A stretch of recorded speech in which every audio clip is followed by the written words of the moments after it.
রমজানে রাখলে রোজা মাফ হয় গুনাহ,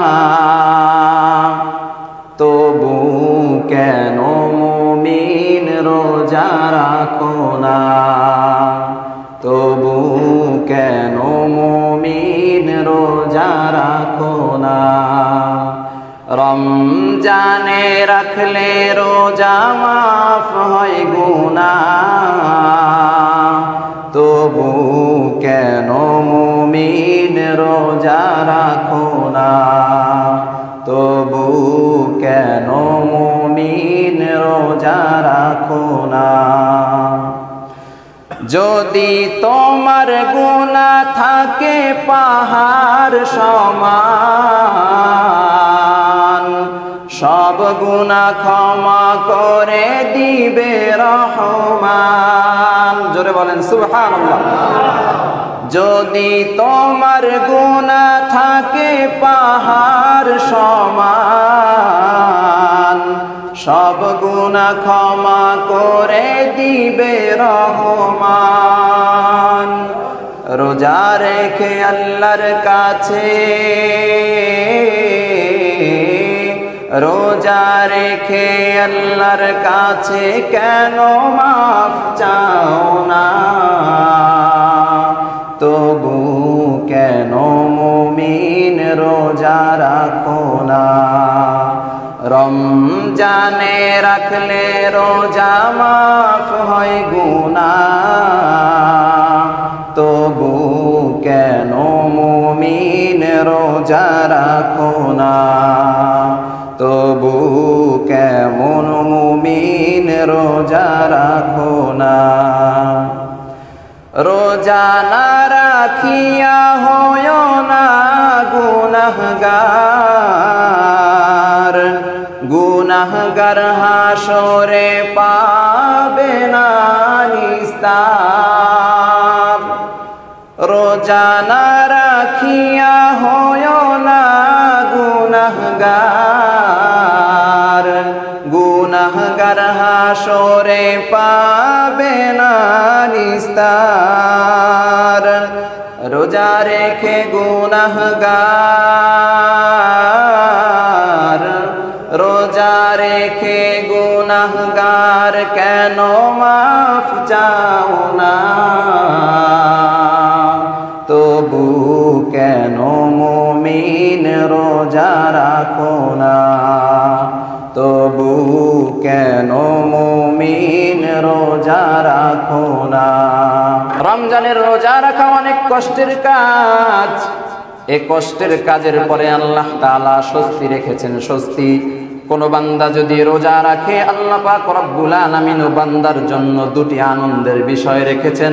প্যারা হাবিব সাল্লাল্লাহু আলাইহি ওয়াসাল্লাম হাদিসের মধ্যে বলেছেন, বুখারী শরীফের 1904 নম্বর হাদিস, ইযা আফতারা ফারিহা।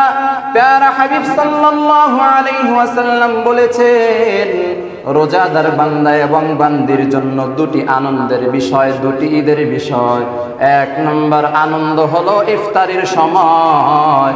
রোজাদার বান্দা এবং বান্দি সারা দিন কষ্ট করে রোজা রাখার পরে সন্ধ্যাবেলা যখন ইফতার করে, আল্লাহ তাআলা বান্দা এবং বান্দির হৃদয়ের মধ্যে রহমত দিয়ে অধিক পরিমাণে আনন্দ ঢেলে দেয়। সারাদিন রোজা রাখার পরে বান্দা এবং বান্দি ইফতার করার পরে তৃপ্তি পায়। ইফতার করার পরে মুখের মধ্যে হাসি ফুটে ওঠে। কারণ কি? বান্দা মনে মনে চিন্তা করে, আমি যুদ্ধ করেছি সারাদিন, নিজের উপরে যুদ্ধ করেছি, নফসের উপরে যুদ্ধ করেছি, কোনো খাবার মুখে দেই নাই, স্ত্রীর সাথে স্ত্রীর সংস্পর্শে যাই নাই, স্ত্রীর সাথে মেলামেশা করি নাই। আল্লাহ তাআলা যাহা কিছু নিষেধ করেছেন সব কিছু থেকে বিরত থেকেছি। সারাদিন নিজের সাথে নিজে যুদ্ধ করে সন্ধ্যা পর্যন্ত থেকে ইফতার করতে পেরেছি, এটা আমার বিজয়। বিজয়ের জন্য মুসলমান ইফতার করার পরে আনন্দে হেসে ওঠে সুবহানাল্লাহ। আলহামদুলিল্লাহ। পরওয়ারদিগারে আলম আল্লাহ তাআলার দরবারে অসংখ্য অগণিত শুকর ও সুজুদ। যে মহান রব, মহান মালিক দয়া করে মায়া করে আমাদেরকে আল্লাহর ঘর, পবিত্র ঘর, দামি ঘর, দুনিয়ার মধ্যে সর্বোত্তম জায়গায় একমাত্র আল্লাহ তাআলাকে রাজি খুশি করার জন্য, আল্লাহর কুদরতি কদমে মস্তক অবনত করার জন্য রমজানুল মুবারকের ৬তম রমাদানে আমাদেরকে আল্লাহর ঘরে আসার বসার তৌফিক দান করেছেন। এজন্য মহান মনিবের দরবারে হৃদয় খুলে আমরা মহাব্বতে সকলেই শুকরিয়া আদায় করি, আলহামদুলিল্লাহ। সম্মানিত মুসল্লিবৃন্দ, আমরা ইতিপূর্বে অনেকবার শুনেছি আল্লাহ তাআলা যতগুলো মাস সৃষ্টি করেছেন, 12 মাসের মধ্যে সবথেকে দামি মাসের নাম হলো রমজান মাস। কিন্তু এ মাসের দাম এত বেশি কেন হলো? এ মাসে একটি রাত আছে যে রাতকে 1000 রাত থেকে 1000 মাস থেকে উত্তম বলা হয়। এই যে রমজান মাস, এই রমজান মাস তো আজকে সৃষ্টি হয় না। ইতিপূর্বে আপনারা আলোচনায় অনেকবার শুনেছেন যে আল্লাহ তাআলা আসমান জমিন যখন সৃষ্টি করেছেন তার আগেই, মানে তখনই মাসকেও কি করেছিলেন? সৃষ্টি করেছিলেন। তাহলে রমজান মাস এটা কি নতুন? অনেক পুরাতন। তাহলে আগে কেন এ মাসকে মূল্যায়ন করা হয় নাই? আমাদের নবীর আগমনের আগে যে নবীরা এসেছিল তাদের জামানায় কি রমজান মাস ছিল না? ছিল। কিন্তু তাদের জন্য কি রমজান মাসে রোজা ফরজ করা হয়েছিল এভাবে আমাদের মতো? না। এ মাসকে দামি ঘোষণা করা হয়েছে আমাদের নবীর আগমনের পরে, অর্থাৎ কোরআন নাজিলের পরে। সুবহানাল্লাহ। এটাই মূল কারণ। রমজান মাস দামি হওয়ার মূল কারণ হচ্ছে রমজান মাসে আল্লাহ তাআলা কোরআন নাজিল করেছেন। এটা আমার কথা নয়, আল্লাহ তাআলা সূরাতুল বাকারার 185 নম্বর আয়াতের মধ্যে স্পষ্ট করে বলে দিয়েছেন, শাহরু রমাদানাল্লাযী উনজিলা ফীহিল কুরআন। আল্লাহ পাক রব্বুল আলামিন সূরাতুল বাকারার 185 নম্বর আয়াতের মধ্যে বলেছেন, আমি আল্লাহ পাক রব্বুল আলামিন রমজান মাসে কুরআনুল কারীমকে নাজিল করেছি।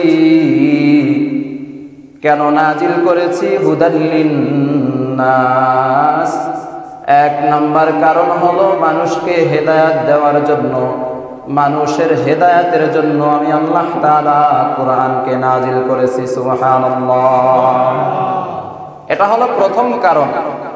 কোরআন নাজিলের প্রথম কারণ হলো মানুষের হেদায়েত। এরপরে আল্লাহ পাক রব্বুল আলামিন বলেন, ওয়া বাইয়িনাতিম মিনাল হুদা ওয়াল ফুরকান।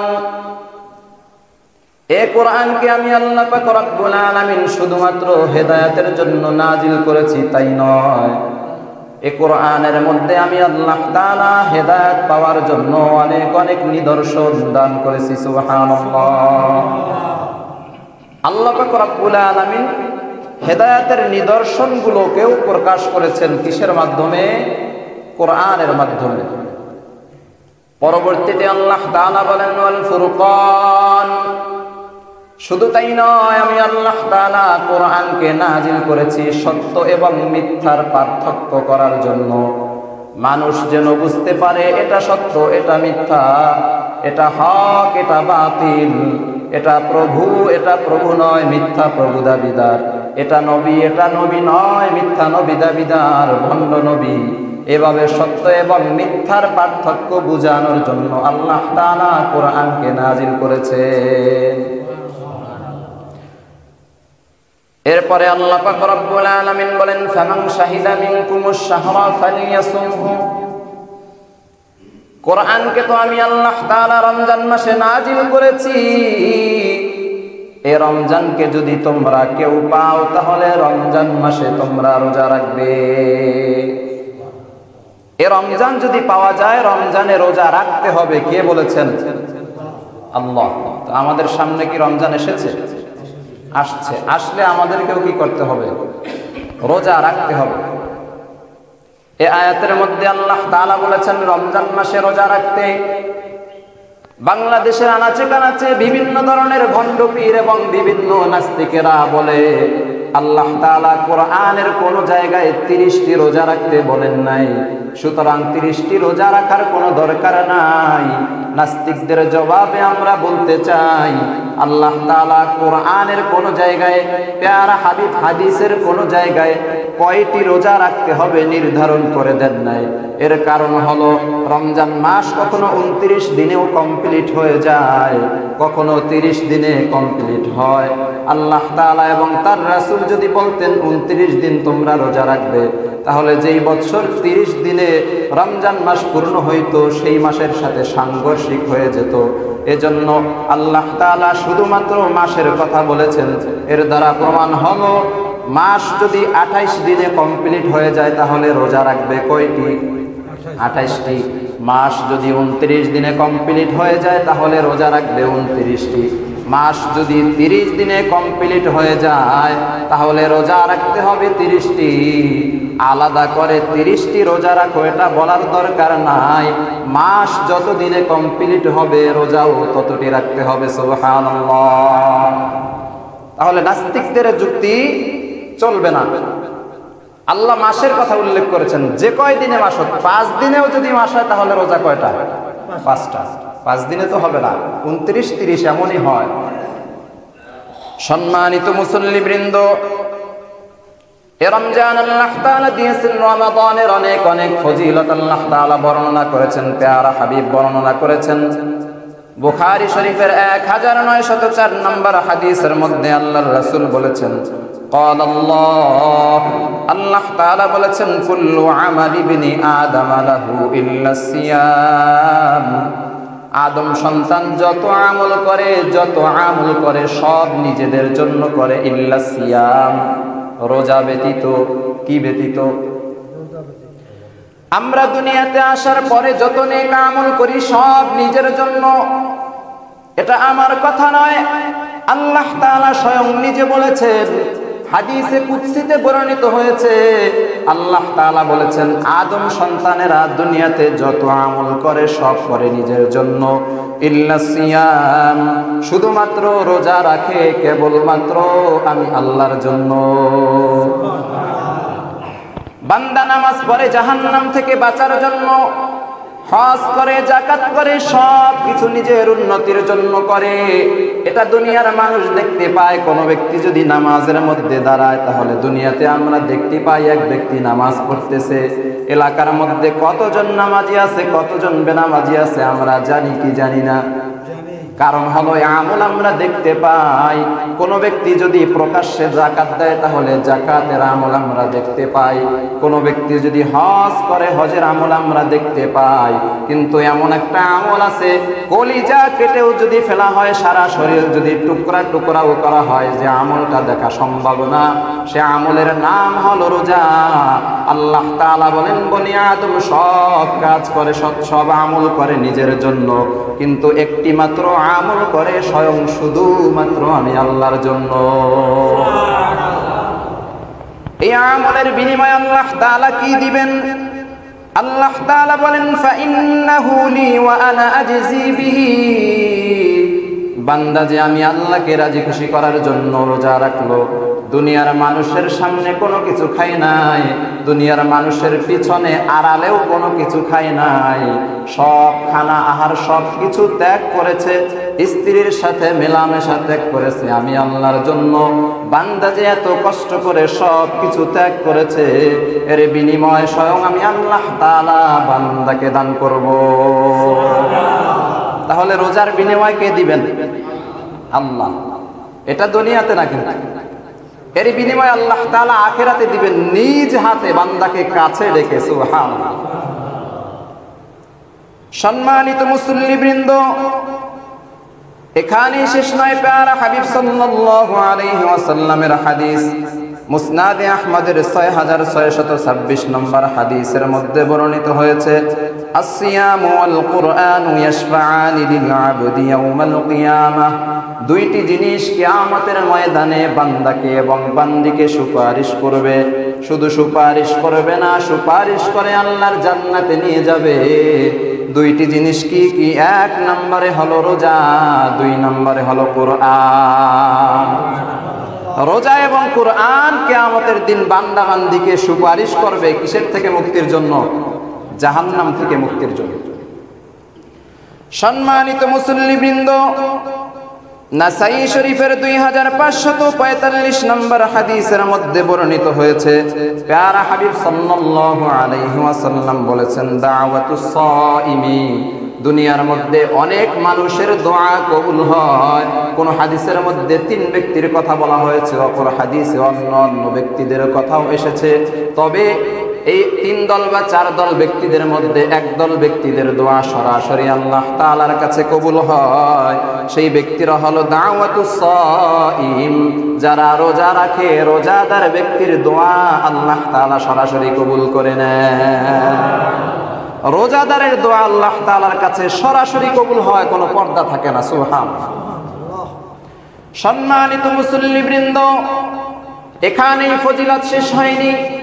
প্যারা হাবিব সাল্লাল্লাহু আলাইহি ওয়াসাল্লামের হাদিস বুখারী শরীফের 5066 নম্বর হাদিসের মধ্যে বর্ণিত হয়েছে, মান সামা ইয়াওমান ফি সাবিলিল্লাহ, যে ব্যক্তি একদিনও রোজা রাখে আল্লাহ তাআলাকে রাজি খুশি করার জন্য। কতদিন? সর্বনিম্ন কথা বলা হয়েছে যে একদিনও যদি কোনো বান্দা আল্লাহ তাআলাকে রাজি খুশি করার জন্য রোজা রাখে, বা'আদাল্লাহু ওয়াজহাহু আনিন নারি 70 খরিফা। প্যারা হাবিব সাল্লাল্লাহু আলাইহি ওয়াসাল্লাম বলেছেন, কোন ব্যক্তি যদি আল্লাহ তাআলাকে রাজি খুশি করার জন্য একদিনও রোজা রাখে, আল্লাহ তাআলা ওই বান্দা এবং বান্দিকে জাহান্নাম থেকে এত দূরে নিয়ে যাবেন, তার চেহারাকে জাহান্নাম থেকে এত দূরে নিয়ে যাবেন, এত দূরে নিয়ে যাবেন যে এত দূরে যাবে জাহান্নাম থেকে প্রায় 70,000 বছরের রাস্তা। সুবহানাল্লাহ। সম্মানিত মুসল্লিবৃন্দ, 70 বছরের রাস্তা বা 70,000 বছরের রাস্তা দূরত্বে নিয়ে যাবেন। আমরা যদি যানবাহনে করে চলি, 70 বছর যদি আমরা চলি, কত দূর পর্যন্ত যেতে পারবো? আমরা ঘুমাবো না, খাবো না, 24 ঘন্টা যদি এই জায়গা থেকে সফর শুরু করি 70 বছর পর্যন্ত, 70 বছরে যত দূর পর্যন্ত যেতে পারবো, আল্লাহ পাক রব্বুল আলামিন রোজাদার বান্দা এবং বান্দিকে জাহান্নাম থেকে তত দূরে রাখবে। এখানেই শেষ নয়। মুসনাদে আহমদের হাদিস, প্যারা হাবিব সাল্লাল্লাহু আলাইহি ওয়াসাল্লাম বলেছেন, মান সামা ইয়াওমান ইবতিগা ওয়াজহিল্লাহি বা'দাহুল্লাহু মিন জাহান্নাম, যদি কোনো ব্যক্তি গুনাহ থেকে বেঁচে থেকে আল্লাহ তাআলাকে রাজি খুশি করার জন্য একদিনও রোজা রাখে, কমপক্ষে একদিনের কথা বলা হয়েছে, একদিনও যদি রোজা রাখে আল্লাহ তাআলা জাহান্নাম থেকে ওই বান্দাকে অনেক দূরে নিয়ে যাবেন। কত দূরে নিয়ে যাবেন? কত দূরে নিয়ে যাবেন? কাবুদি গুরাবিন তাইরিন ওয়া হুয়া ফারাকুন হাত্তা মাতা হারামা। প্যারা হাবিব সাল্লাল্লাহু আলাইহি ওয়াসাল্লাম বলেছেন, রোজাদার বান্দা এবং বান্দি একদিনও যদি রোজা রাখে, তাকে জাহান্নাম থেকে কত দূরে নেওয়া হবে? কত দূরে নেওয়া হবে? একটি কাক জন্মগ্রহণ করার পর জন্ম থেকে মৃত্যু পর্যন্ত একটি কাক যদি খাবার না খেয়ে, না বিশ্রাম নিয়ে, কোনো ডালের মধ্যে না বসে, জন্মের পর থেকে মৃত্যু পর্যন্ত যদি সোজা একদিকে উঠতে থাকে, উঠতে থাকে, উড়তে উড়তে সারা জীবনে কাকটি যেই জায়গায় গিয়ে মৃত্যুবরণ করবে, যত দূর পর্যন্ত যাবে আল্লাহ তাআলা রোজাদার বান্দা এবং বান্দিকে জাহান্নামের আগুন থেকে তত দূরে নিয়ে যাবে। কত মাইল হতে পারে? কত কিলোমিটার? একটা কাক জন্মের পর থেকে, জন্ম হয়েছে মাত্র, মৃত্যু পর্যন্ত সে উড়বে একদিকে, রাত দিন সব মিলিয়ে একটা কাক কতদিন বয়স পায়? লম্বা টাইম বয়স পায়। এই সময় পর্যন্ত সে যদি উঠতে থাকে, উঠতে থাকে, যত দূর গিয়ে পৌঁছবে, যেই জায়গায় গিয়ে মৃত্যুবরণ করবে, ওরা থেকে শুরু করে জায়গায় পৌঁছে যাওয়া পর্যন্ত, মৃত্যু পর্যন্ত যতটা দূরত্বে যেতে পারবে, যে বান্দা রোজা রাখবে কমপক্ষে কতদিন? একদিন। কাকে রাজি খুশির জন্য? আল্লাহকে রাজি খুশির জন্য। একদিনও যদি আল্লাহকে রাজি খুশি করার জন্য কোনো বান্দা বান্দি রোজা রাখে, আল্লাহ তাআলা জাহান্নাম থেকে ওই বান্দাকে ততটা দূরত্বে রাখবেন। সুবহানাল্লাহ। এখন তো আমাদের অনেকে সুযোগ, হুজুর তাহলে তো সুযোগ পাইছি, একদিন রোজা রাখবো, আর দরকার নাই। উদাহরণস্বরূপ একদিন বলা হয়েছে, উদাহরণ দেওয়া হয়েছে একদিনের, তার মানে একদিন রোজা রাখবো এই নয়। একদিনের রোজার ফজিলত কত এটা বোঝানোর জন্য একদিনের কথা বলা হয়েছে। মুসলমান ইমানদার আল্লাহর গোলাম জাহান্নাম থেকে যদি মুক্তি পেতে হয়, অবশ্যই অবশ্যই সবগুলো রোজা আমাদের রাখতে হবে। রোজা রাখা যাবে না ইনশাআল্লাহ? পুরো রমজানে রোজা রাখতে হবে। রমজানে রাখলে রোজা মাফ হয় গুনাহ, তবু কেন মুমিন রোজা রাখো না? তবু কেন মুমিন রোজা রাখো না? রমজানে রাখলে রোজা মাফ হয় গুনাহ, তবু কেন মুমিন রোজা রাখো না? তবু কেন মুমিন রোজা রাখো না? যদি তোমার গুনাহ থাকে পাহাড় সমান, সব গুনাহ ক্ষমা করে দিবে রহমান। জোরে বলেন সুবহানাল্লাহ। যদি তোমার গুনাহ থাকে পাহাড় সমান, সব গুনাহ ক্ষমা করে দিবে রহমান। রোজা রেখে আল্লাহর কাছে, রোজা রেখে আল্লাহর কাছে কেন মাফ চাও না? তবু কেন মুমিন রোজা রাখো না? রমজানে রাখলে রোজা মাফ হয় গুনাহ, তবু কেন মুমিন রোজা রাখো না? তবু কেমন মুমিন রোজা রাখো না? রোজা না রাখিয়া হয় না গুনাহগার, গুনাহগার হাসরে পাবে না নিস্তার। রোজা না রাখিয়া হয় না গুনাহগার, গুনাহগার হাসরে পাবে না নিস্তার। রোজা রেখে গুনাহগার, রোজা রেখে গুনাহগার কেন মাফ চাও না? তবু কেন মুমিন রোজা রাখো না? তবু কেন মুমিন রোজা রাখো না? রমজানে রাখলে রোজা মাফ হয় গুনাহ, তবু কেন মুমিন রোজা রাখো না? তবু কেন মুমিন রোজা রাখো না?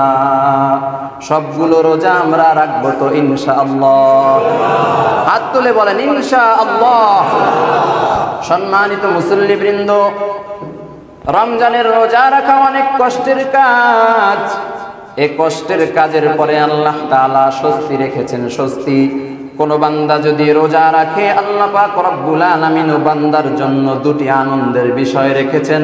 প্যারা হাবিব সাল্লাল্লাহু আলাইহি ওয়াসাল্লাম হাদিসের মধ্যে বলেছেন, বুখারী শরীফের 1904 নম্বর হাদিস, ইযা আফতারা ফারিহা প্যারা হাবিব সাল্লাল্লাহু আলাইহি ওয়াসাল্লাম বলেছেন, রোজাদার বান্দা এবং বান্দির জন্য দুটি আনন্দের বিষয়, দুটি ঈদের বিষয়। এক নম্বর আনন্দ হলো ইফতারের সময়। রোজাদার বান্দা এবং বান্দি সারা দিন কষ্ট করে রোজা রাখার পরে সন্ধ্যাবেলা যখন ইফতার করে, আল্লাহ তাআলা বান্দা এবং বান্দির হৃদয়ের মধ্যে রহমত দিয়ে অধিক পরিমাণে আনন্দ ঢেলে দেয়। সারা দিন রোজা রাখার পরে বান্দা এবং বান্দি ইফতার করার পরে তৃপ্তি পায়। ইফতার করার পরে মুখের মধ্যে হাসি ফুটে ওঠে। কারণ কি? বান্দা মনে মনে চিন্তা করে, আমি যুদ্ধ করেছি সারা দিন, নিজের উপরে যুদ্ধ করেছি, নফসের উপরে যুদ্ধ করেছি, কোনো খাবার মুখে দেই নাই, স্ত্রীর সংস্পর্শে যাই নাই, স্ত্রীর সাথে মেলামেশা করি নাই, আল্লাহ তাআলা যাহা কিছু নিষেধ করেছেন সব কিছু থেকে বিরত থেকেছি। সারা দিন নিজের সাথে নিজে যুদ্ধ করে সন্ধ্যা পর্যন্ত থেকে ইফতার করতে পেরেছি, এটা আমার বিজয়। বিজয়ের জন্য মুসলমান ইফতার করার পরে আনন্দে হেসে ওঠে, সুবহানাল্লাহ। প্যারা হাবিব সাল্লাল্লাহু আলাইহি ওয়াসাল্লাম বলেছেন, দুই নাম্বার আনন্দ কখন? ইযা লাকিয়া রাব্বাহু ফারিহা বিসাওমিহি। প্যারা হাবিব সাল্লাল্লাহু আলাইহি ওয়াসাল্লাম বলেছেন, রোজাদারের দুই নাম্বার আনন্দ হলো কিয়ামতের ময়দানে যখন বান্দা এবং বান্দি উঠবে, আল্লাহ তাআলা যখন বিচারের জন্য সবাইকে উপস্থিত করবেন, তখন আল্লাহ তাআলা রোজাদার বান্দা এবং বান্দিকে ডেকে ডেকে আল্লাহ তাআলা এ রোজার বিনিময় নিজ হাতে দান করবেন। তখন বান্দা এবং বান্দি আনন্দে চেহারা হেসে উঠবে। তাহলে দুনিয়াতে একটি আনন্দ, আর একটি আনন্দ আমাদের জন্য আখিরাতে। এ রোজার প্রতিদান আল্লাহ তাআলা কিয়ামতের ময়দানে বান্দা এবং বান্দিকে সামনে ডেকে এরপরে দিবেন। আল্লাহ তাআলা বলবেন, হে বান্দা, হে বান্দি, দুনিয়াতে তোমরা মানুষের সামনে কোনো কিছু খাও নাই, মানুষের আড়ালেও কোনো কিছু খাও নাই। আমি আল্লাহ তাআলা হুকুম করেছি না খেয়ে থাকার জন্য, দিনের বেলা রোজা রাখার জন্য। আমি আল্লাহর হুকুম তোমরা পালন করেছো, আজকে এর প্রতিদান নাও। প্রতিদান হলো যে বান্দা এবং বান্দি রোজা রেখেছে, আমি আল্লাহ ওই বান্দা এবং বান্দির এবং বান্দা এবং বান্দি আমি আল্লাহর। সুবহানাল্লাহ। আল্লাহ তাআলার সাথে কিয়ামতের ময়দানে আমাদের বন্ধুত্ব হবে যারা রোজা রাখবো। রোজা যদি হক আদায় করে সঠিকভাবে রাখা যায়, দুটি আনন্দ আমরা পাবো। দুনিয়াতে একটি পাচ্ছি, আর একটি আখিরাতে পাবো। আখিরাতের আনন্দ অনেক সুন্দর হবে, অনেক বেশি মজা হবে। এজন্য আল্লাহ তাআলার দিদার যদি পেতে হয়, আল্লাহ তাআলাকে বন্ধু হিসেবে যদি পেতে হয়, আল্লাহর কুদরতি হাতে যদি প্রতিদান পেতে হয়, বান্দা অবশ্যই অবশ্যই কষ্ট করে দুনিয়াতে রোজা রাখতে হবে। সম্মানিত মুসল্লিবৃন্দ, মুমিন না খেয়ে থাকে, তারপরেও হৃদয়ের মধ্যে তৃপ্তি পায়। আল্লাহ তাআলার একজন গোলাম বাদশাহ হাজ্জাজ বিন ইউসুফ, মারাত্মক পর্যায়ের একজন জালিম। হাজ্জাজ বিন ইউসুফের নাম জালিমের লিস্টের মধ্যে উঁচু লেভেলে লেখা। যদিও সে মুসলমান ছিল, কিন্তু মস্ত বড় জালিম ছিল। হাজ্জাজ বিন ইউসুফ একদিন সফরে বের হয়েছে। সফরে বের হওয়ার পরে কিছু দূর যাওয়ার পরে খাবারের প্রয়োজন হয়েছে। খাদেমদেরকে ডাক দিয়ে বলেছে, খাদেমেরা খাবারের ব্যবস্থা করো, দস্তরখান নিচে দাও, দস্তরখান বিছিয়ে দাও। দস্তরখান বিছিয়ে দেওয়া হলো, বিভিন্ন ধরনের খাবারের আইটেম দেওয়া হলো। এরপরে হাজ্জাজ বিন ইউসুফ বলে, মেহমান ছাড়া আমি খাবো না। এলাকার মধ্যে খুঁজে বের করো মেহমান কোথায় পাওয়া যায়, কমপক্ষে একজন মেহমান নিয়ে আমি খাবারের দস্তরখানে বসবো। হাজ্জাজ বিন ইউসুফের কথা মতো সাঙ্গপাঙ্গরা, খাদেমেরা এবার মেহমান খোঁজা শুরু করেছে। খুঁজতে খুঁজতে একজন বেদুইনের সাথে সাক্ষাৎ হয়েছে। বেদুইন ব্যক্তি রোজাদার, রোজাদার বেদুইন ব্যক্তিকে গিয়ে বলা হলো, বাদশাহ হাজ্জাজ বিন ইউসুফ তোমাকে আহ্বান করেছে। বাদশার দস্তরখানে সুন্দর সুন্দর খাবারের আইটেম আছে, সেখানে তোমাকে যেতে হবে, বাদশার সাথে খেতে হবে। বাদশাহ মেহমান ছাড়া খায় না। হে বেদুইন, চলো চলো, বাদশার মেহমান হিসেবে আজকে তুমি খাবার খাইবা। আল্লাহর বান্দা বেদুইন দাওয়াত প্রত্যাখ্যান করেছে। বাদশার পক্ষ থেকে দাওয়াত পাওয়ার পরেও বেদুইন প্রত্যাখ্যান করেছে। আমরা যদি হইতাম, রোজা দূরে থাক, বাদশার সাথে আগে খাবার খাই, তারপরে রোজা কাজা আদায় করব। আল্লাহর বান্দা বেদুইন প্রত্যাখ্যান করার পরে লোকজন থামে নাই, তাকে ধরে বাদশার সামনে নিয়ে এসেছে। বাদশাও যেমন, কর্মীরাও তেমন। বাদশাও জালিম, কর্মীরাও জালিম। বাদশার সামনে আনার পরে বাদশাহ বলতেছে, হে বেদুইন মুসলমান, আজকে আমার দস্তরখানে বসে তুমি খাবার খাইবা। আমি বাদশার সাথে উত্তম উত্তম সুস্বাদু সুঘ্রাণ খাবার খাইবা। আল্লাহর বান্দা বেদুইন বলতেছে, হে বাদশাহ হাজ্জাজ বিন ইউসুফ, আপনি আমাকে আহ্বান করেছেন দাওয়াতের জন্য। আমি আপনার থেকে বড় মালিক যিনি, বড় বাদশাহ যিনি, মহান সত্তার দাওয়াত গ্রহণ করেছি। আপনার দাওয়াত আমি গ্রহণ করব না। আল্লাহর দাওয়াত আমি গ্রহণ করেছি, অর্থাৎ রোজা রেখেছি। রোজা আমি ভাঙব না, আপনার সাথে আমি খাবারও খাইব না। বাদশা রাগ হয়ে গেল। কি বলে বেদুইন ব্যক্তি, আমি বাদশা তোমাকে দস্তরখানে আহ্বান করেছি, রাজকীয় খাবার তুমি খাইবা, কিন্তু তুমি প্রত্যাখ্যান করতেছো। আল্লাহর বান্দা বলতেছে, আপনার খাবার খেলে কি হবে, কি পাওয়া যাবে? বলে, এত দামি খাবার তুমি জীবনে দেখো না, এই দামি খাবারগুলো তুমি খাইবা। এই দামি সুস্বাদু খাবার খেলে তোমার মন ভালো হবে, তুমি সারা জীবন মানুষের কাছে বলতে পারবা আমি বাদশার সাথে খেয়েছি। এত দামি খাবার যেহেতু তুমি খাও নাই, অবশ্যই অবশ্যই তুমি আমার সাথে খাইবা। বেদুইন ব্যক্তি ডাক দিয়া বলে, বাদশাহ, আপনার দস্তরখানের খাবার বেশি দামি নাকি জান্নাতের খাবার বেশি দামি? সুবহানাল্লাহ। আল্লাহ তাআলা প্রতিদিন রোজাদার বান্দা এবং বান্দির জন্য জান্নাত সাজায়, জান্নাত সাজায়। জান্নাতকে সুসজ্জিত করে, জান্নাতের মধ্যে নতুন নতুন সুন্দর সুন্দর দামি দামি খাবারের আয়োজন করা হয়। হুর গিলমানেরা রোজাদারদেরকে স্বাগতম জানায়। হে বাদশাহ, আপনার খাবার বেশি দামি নাকি জান্নাতের খাবার বেশি দামি? বেদুইনের কথা শোনার পরে বাদশাহ হাজ্জাজ বিন ইউসুফের মন নরম হয়ে গেল। কিরে, একজন বেদুইন ব্যক্তির ঈমান এত পাওয়ারফুল, আমি বাদশাহ হওয়ার পরেও রোজা রাখি নাই, রমজানের রোজা ছেড়ে দিয়েছি, কিন্তু একজন সাধারণ মুসলমান বেদুইন ব্যক্তি সে রোজা তো রেখেছে। আমার জুলুমকেও ভয় পায় নাই, আমার দাওয়াতকে সে প্রত্যাখ্যান করেছে। এত দামি ব্যক্তি আমার সামনে দাঁড়িয়ে আছে। কর্মীদেরকে বলে, এ বান্দাকে খাওয়ার জন্য আর পিরাপিরি করো না, উপটৌকন দাও, উপটৌকন দাও।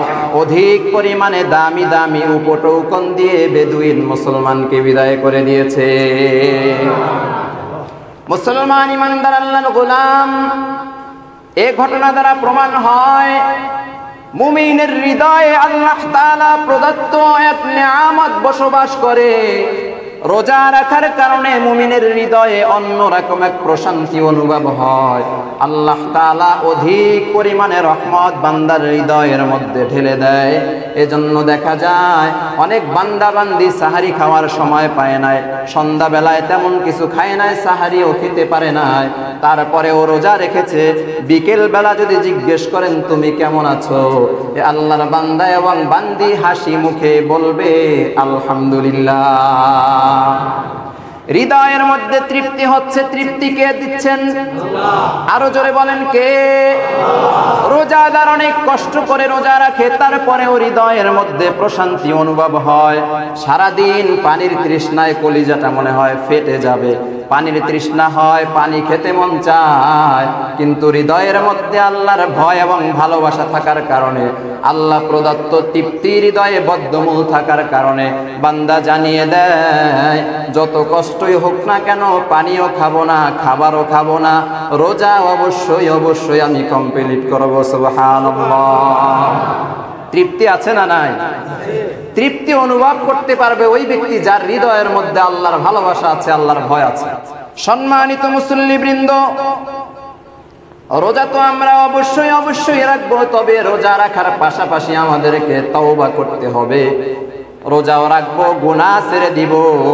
রোজা রাখার পাশাপাশি গুনাহ থেকে যদি ফিরে আসতে পারি, তওবা করতে পারি, তাহলে আমাদের রোজা স্বয়ং সম্পূর্ণ হবে, আল্লাহ তাআলার কাছে পরিপূর্ণ কবুল হবে। রোজাও যদি রাখি, গুনাহ যদি করি, তাহলে রোজা হালকা হয়ে যাবে, খালি একটা ঢোলের মতো হয়ে যাবে। রোজার ভিতরে কিছু থাকবে না। আসলে যেই জিনিসটা থাকার কারণে রোজা দামি হয়, সেই জিনিসটা হলো গুনাহ ছেড়ে দেয়া।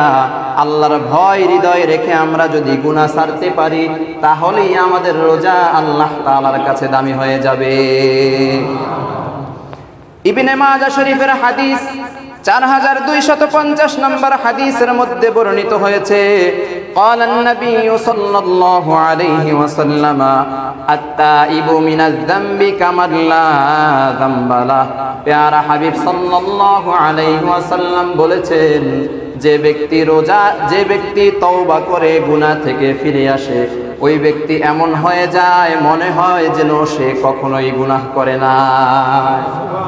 এক ব্যক্তি অধিক পরিমাণে গুনাহ করেছে, আর এক ব্যক্তি গুনাহ করে নাই। যে ব্যক্তি গুনাহ করেছে সে যদি তাওবা করে, যে গুনাহ করে নাই তার মতো নিষ্পাপ হয়ে যাবে। সুবহানাল্লাহ। সম্মানিত মুসল্লিবৃন্দ, তাওবার মতো তাওবা করতে হবে। সূরাতুল বাকারার মধ্যে এসেছে, আল্লাহ পাক রব্বুল আলামিন বলেন, ইন্নাল্লাহা ইউহিব্বুত তাওয়াবিন। আল্লাহ পাক রব্বুল আলামিন তাওবাকারীকে অধিক পরিমাণে ভালোবাসে। এজন্য আমাদেরকে তাওবা করতে হবে, তাওবা কঠিন তাওবা করতে হবে। তাওবার একটি উদাহরণ দিতে চাই। নরমাল তাওবা করলে অনেক সময় আল্লাহ তাআলার কাছে কবুল হয় না, ইয়াকিন নিয়ে, বিশ্বাস নিয়ে তাওবা করতে হয়। এই হাজ্জাজ বিন ইউসুফ যে ব্যক্তির কথা বলেছিলাম, এই ব্যক্তি একবার হজ পালন করার জন্য মক্কায় গিয়েছে, মদিনায় গিয়েছে। মক্কায় যাওয়ার পরে কাবার কিনারায় দেখতেছে একজন অন্ধ ব্যক্তি বসে বসে দোয়া করতেছে, চোখে দেখে না, শুধু দোয়া করতেছে। হাজ্জাজ বিন ইউসুফ অন্ধ ব্যক্তির নিকটে গিয়ে বলতেছে, হে আল্লাহর বান্দা, তুমি কে? ব্যক্তি বলতেছে, আমি একজন অন্ধ ব্যক্তি, আমি দেখতে পাই না। বলে, তুমি কি আমাকে চিনতে পেরেছো? বলে, না, চিনি না। বলে, আমি হাজ্জাজ বিন ইউসুফ। বলে, হ্যাঁ, এবার চিনতে পেরেছি, আপনার নাম শুনেছি। তুমি এখানে বসে কি করো? অন্ধ ব্যক্তি বলে, আমি এখানে বসে 20 বছর যাবত দোয়া করতেছি। কত বছর?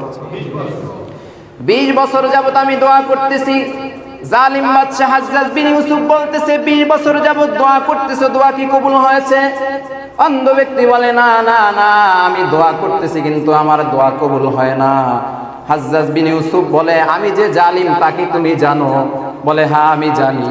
বলতেছে, আমি হজ কমপ্লিট করে এই জায়গার মধ্যে আবার ফিরে আসব, এসে যদি দেখি এখনো তুমি অন্ধ রয়ে গেছো, আল্লাহ তাআলার কাছ থেকে দোয়া করে তুমি চোখ ফেরত পাও নাই, তাহলে আমি এখানেই তোমাকে হত্যা করে ফেলবো।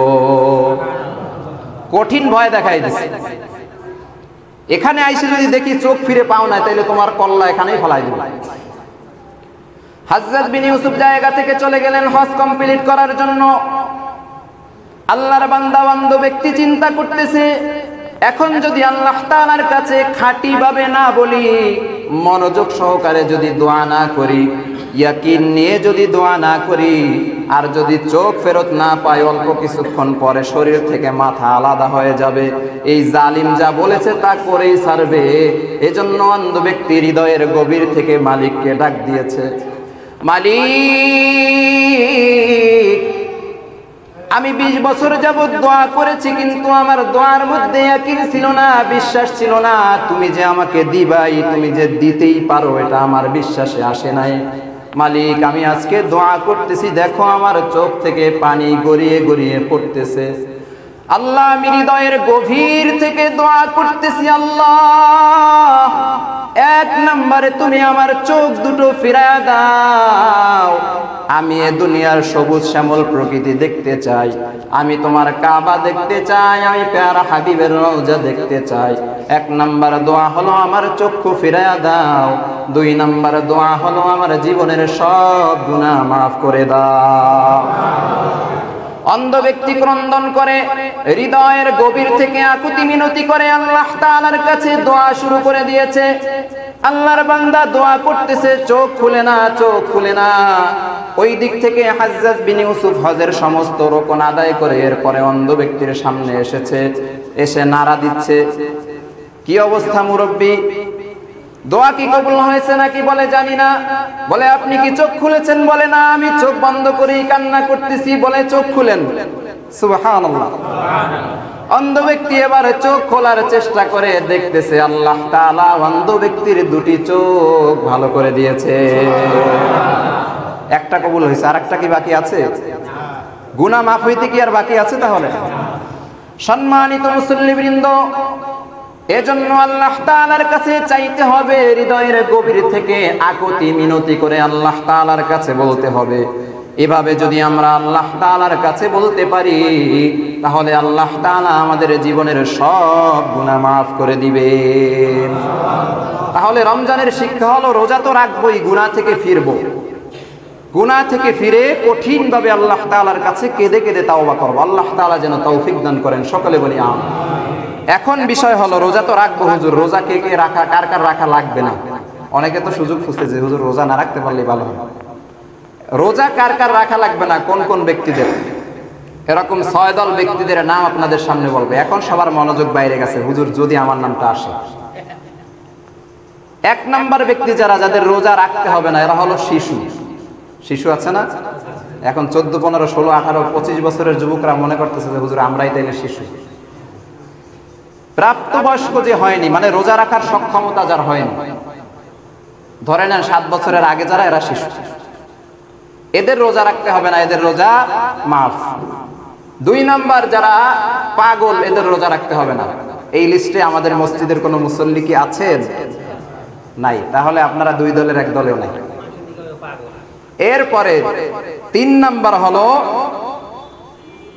ঋতুবর্তী মহিলা, অর্থাৎ নেফাস, হায়েজ এবং নেফাস। প্রতি মাসে মা বোনেরা পিরিয়ডের যে অসুস্থতায় ভোগে, এই সময় তাদের রোজা মাফ। মাফ না, একটু পরে বলতেছি। এবং কোন মায়ের যদি বাচ্চা হয়, বাচ্চা হওয়ার পরে যে 40 দিন পর্যন্ত রক্ত বের হয়, এটাকে বলা হয় নেফাস বলা হয়। এই সময়টাতে রোজা রাখতে পারবে না, তবে এই রোজাগুলো কাজা আদায় করতে হবে। এই রোজাগুলো কাজা আদায় করতে হবে। এখান থেকে আরেকটি মাসআলা, অনেক মা বোনেরা বিভিন্ন ধরনের ঔষধ খেয়ে রোজার মাসে পিরিয়ড বন্ধ করে, মাসিক বন্ধ করে এরপরে রোজা রাখে। এখন হুজুর এটা জায়েজ আছে কিনা? নাই। পিরিয়ড বন্ধ রেখে, ঔষধ খেয়ে বন্ধ রেখে রোজা রাখা জায়েজ, তবে উত্তম না। এর থেকে উত্তম হলো স্বাভাবিক যে প্রক্রিয়া, প্রতি মাসে যে অসুস্থতা আসে এটাকে ওভাবেই রাখা। অসুস্থ হয়েছেন, রোজাগুলো পরে কাজা করবেন, এটা আল্লাহ তাআলা পরিপূর্ণ সওয়াব দিবেন। রোজার মাসে রোজা রাখলেও মা বোনেরা যে সওয়াব পায়, তো অসুস্থতার কারণে পরে যে রাখবে তাতেও একই সওয়াব পাবে। তবে তারপরেও এভাবে পিরিয়ড বন্ধ রেখেও সারা মাস রোজা রাখা কি আছে? জায়েজ আছে, তবে উত্তম হলো এটা না করা। 4 নম্বরে ওই সমস্ত ব্যক্তিদের রোজা রাখতে হবে না যারা মুসাফির। ভিক্ষুক মনে করেন না আবার। মুসাফির মানে যারা সফর করতেছে, এক জায়গা থেকে আরেক জায়গায় যাচ্ছে, তো যাচ্ছে, লম্বা সময় সফর করতেছে। এই সফর যারা করে এদের জন্য রোজা মাফ, সাময়িক। পরে কি করতে হবে? কাজা আদায় করতে হবে। 5 নম্বরে হলো অসুস্থ ব্যক্তি, সাধারণ অসুস্থ না, জ্বর সর্দি হয়েছে রোজা কাইটে বসে রয়েছে, এভাবে না। বেশি অসুস্থ, মরে যাওয়ার উপক্রম হতে পারে যদি রোজা রাখে, এরকম অসুস্থ ব্যক্তিদের জন্য রোজা মাফ। চিরস্থায়ী না ক্ষণস্থায়ী? অসুস্থতা থেকে ফিরলে তার রোজা কাজা করতে হবে।